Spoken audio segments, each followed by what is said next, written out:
तुलसी चौरारे जल देवा समय पूजा करने समय क्यों मंत्र कहीकि माने पूजा करने उचित। प्रत्येक दिन तुलसी को जल देवा समय पूजा समय यही मंत्र निश्चय कही पूजा करने उचित। गोविंद वल्लभ देवी भक्त चैतन्य कारिणी विष्णु भक्ति प्रदे देवी तंग तुलसी नमाम्यहम्। यही मंत्रटी आपण जप करिकी तुलसी पूजा करें और तुलसी पानी दे पारे। क्यों क्यों फूल ठाकुर को पूजा करा जाए नहीं। तले पड़ा फूल छिंडी जाइथिबा पक काटी देइथिबा फूल कि चोरी करिकी आनिथिबा फूल रे केबे भी ठाकुर को पूजा करा जाए नहीं। ता सहित शास्त्रीय मत अनुसार कढ़े मध्य ठाकुर को पूजा करबा उचित नहीं। ता सहित ठाकुर को पूजा करने समय यही कथा को मध्य मन रखा उचित जे तुलसी पत्र बेलपत्र तले पड़े पूजार लगी थाए एवं गणेश को आ महादेव को तुलसी पत्र केबे मध्य अर्पण करेंगे नहीं। विष्णु को कृष्ण को माने विष्णु अंशी जी आपण ठाकुर को तुलसी अर्पण करेंगे किंतु महादेव आ गणेश को केबे भी तुलसी अर्पण करा जाए नहीं। सूर्य देवता को धड़ा फूल रे केबे अर्घ्य देवे नहीं। यही सब कथा को समस्त मन रखिक पूजा करबा उचित। मासिक धर्म समय पिंधिथिबा लुगारे पूजा करा जाए कि नहीं। मासिक धर्मर जहाँ सब नियम थिला पूर्वर समस्ते अधिक मानुथिले। वर्तमान किंतु समस्ते यार प्रकृत नियम को एतटा मानुना किंतु किछि एमिति नियम रही थे जहाँ मानिबा निहाती दरकार। मासिक धर्म समय जहाँ सब लुगा पोशाक पिंधा जाए से लुगारे ठाकुर को पूजा करा जाए नहीं। पूर्वर शुद्ध परंपरा अनुसार मासिक धर्म समय पिंधिथिबा लुगा को सेवा करथिबा लोक माने धोईकी सफा करबा पर ताहा शुद्ध होतिला माने जे को गाँ गहली रे कहती धोबा। किंतु वर्तमान तो सेमिति केही सहर रे कि गाँ रे मध्य प्राय सेवा करूनांती।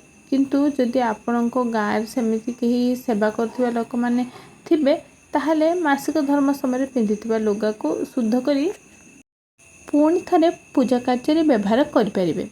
नहले सही लुगा को शुद्ध न करी आपण सही लुगारे पूजा करें नहीं। पूजा पाई सब बेले एक अलग पूजा लुगा रखा उचित।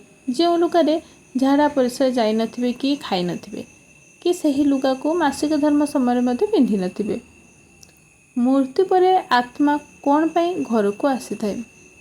गरुड़ पुराण जो माने पढ़ी से माने जानिथिबे जे गरुड़ पुराण रे मृत्यु पूर्वर एवं मृत्यु पर सब कथा वर्णना है।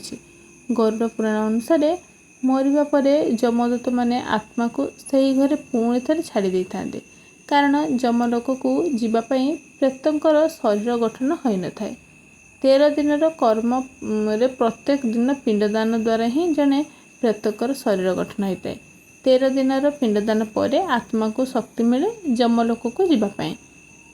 ये जमलोक को जीवाई 1 वर्ष माने चलिकी जीवाई तो लगी थाए।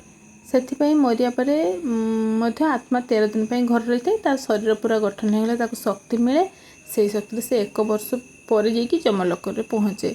से माने 13 दिन कर्म सरे तापर पुणी वर्ष पर वर्षिका हुए तापर से लोक पूरा मुक्ति पाई जाए से जाकि जमलोक रे जगह पाई जाए। घर लोकों कथा शुणी थाए बहुत कथा कहवाक चेष्टा करते माने से आत्माटा आसी थाए से घर लोकों कथा सब शुणे और बहुत कथा भी कहवाई चेष्टा करते किंतु किसी कहि पारे नहीं कारण जमदूतों बंधन रे बंधा होता है। से चाहिए भी मध्य किसी करि पारे नहीं। से समस्त को पिंडदान करने कथा। पिंडदान नदेले से ही प्रेत अतृप्त माने से प्रेत अतृप्त होकी ही रही थाए समस्त को हैरान करता। घरे कौ कौ गछ लगेले देवी देवता खुशी होते। घर बाड़ी रे अशोक गछ तुलसी गछ मनी प्लांट निम्ब गछ रहिबा घर पे अधिक शुभ होता है। यही सब गछ जहाँ बाड़ी रे रही थाए से घरे नारायण लक्ष्मी एवं समस्त देवी देवता वास करिथांदे। पियाज रसुण आमिष रोषेई करुथिबा बासन रे ठाकुर भोग तैयारी कले कौन हेबो। जे माननको बाइगण भेंडी सारू इत्यादि पनीपरिया खाइबा को भल लागु नथिबो किंतु माँ जदि सब यही सब परिवार रोषेई करिकी माने खाइबा को देबे ताहले निश्चय बहुत राग आसे। ସେମିତି କି ଯାହାକୁ ଆମିଷ ଖାଦ୍ୟ ଖାଇବାକୁ ଭଲ ଲାଗିନଥାଏ କିନ୍ତୁ ଘରେ ଯଦି ସବୁବେଳେ ଆମିଷ ରୋଷେଇ ହେଉଥିବ ତାହେଲେ ସେ ନିଶ୍ଚୟ ରାଗି ଯାଇଥିବ ନିଶ୍ଚୟ। ସେମିତି ଶାସ୍ତ୍ର ମତ ଅନୁସାରେ ଜୀବ ହତ୍ୟା କରିକି ଆମିଷ ଖାଇବା କଥା ନୁହେଁ। ଯଦି ଆପଣ ଆମିଷ ରୋଷେଇ କରିକି ଖାଉଥିବେ ତାହେଲେ ସେଇ ବାସନରେ ଭୁଲରେ ବି କେବେ ମଧ୍ୟ ଠାକୁରଙ୍କ ପାଇଁ ପ୍ରସାଦ ବନେଇକି ଭୋଗ ଲଗାଇବେ ନାହିଁ।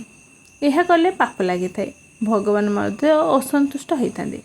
ଠାକୁରଙ୍କ ଭୋଗ ବନେଇବା ପାଇଁ ଏକ ଭଲ ବାସନ ରଖିବା କଥା। ମରିଯାଇଥିବା ଲୋକଙ୍କ କେଉଁ 3ଟି ଜିନିଷ କେବେ ମଧ୍ୟ ବ୍ୟବହାର କରିବା କଥା ନୁହେଁ। ମରିଯାଇଥିବା ଲୋକଙ୍କର ଘଡ଼ି, ପୋଷାକ ଏବଂ ଗହଣା, ଏହି 3ଟି ଜିନିଷକୁ ସେ ଚାଲିଗଲା ପରେ ବି ବ୍ୟବହାର କରିବା କଥା ନୁହେଁ। କାହିଁକି ନା ଏହି ଜିନିଷ ସହିତ ସେ ଅଧିକ ଯୋଡ଼ି ହେଇକି ରହିଥାନ୍ତି। ତାଙ୍କର ଏସବୁ ଜିନିଷକୁ ବ୍ୟବହାର କରନ୍ତୁ ନାହିଁ।